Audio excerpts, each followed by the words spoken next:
بسم الله الرحمن الرحیم. الم تر کیف ضرب الله مثلا kelimeten tayyibe şeceratin tayyibe.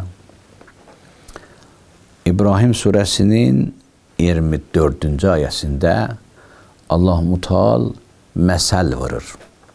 Buyurur, kelime-i tayyibe oxşayır bir xoş mənzərəli ağaca. Kelime-i tayyibe bir təfsiri tevhid kelimesidir. La ilahe illallah kelimesidir. Dini yığsan olar tevhid.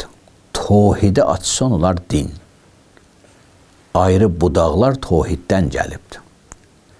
Vaxtı insan Allah'ı yaxşı tanısa, bilər ki Allah peyğəmbər göndərər. Allah'ı yaxşı tanısa, bilər ki bu dünya ilə xilqət bitməz. Allah'ın hikməti, ədaləti iqtiza eləyir ayrı aləmdə olsun. Bunlar hamısı Allah'ı tanımaqdandır. Allah'ı yaxşı tanısa, bilər ki Allah insanı yaradıb, onun yaşayışına da plan göndərər, proqram göndərər. Allah'ın lütfi bəşərə din iləndir. Allah da latifun bi ibadihdir. Bəndələrinə lütfi vardır. Ona görə tevhid ilə dinin ayrı sahələri sübut olar və tanınar. Bu tevhid bir xoş mənzərəli ağacdır ki əsliha sabit. Kökü möhkəmdir. Tevhid sübutlu sözdür. Butpərəstlik deyil, ateizm deyil ki sübutu yoxdur. Mənə belə gəlirdən işi bitirirlər. Tevhidin möhkəm sübutları var. Əsliha sabit. Fər'uha fis-səma.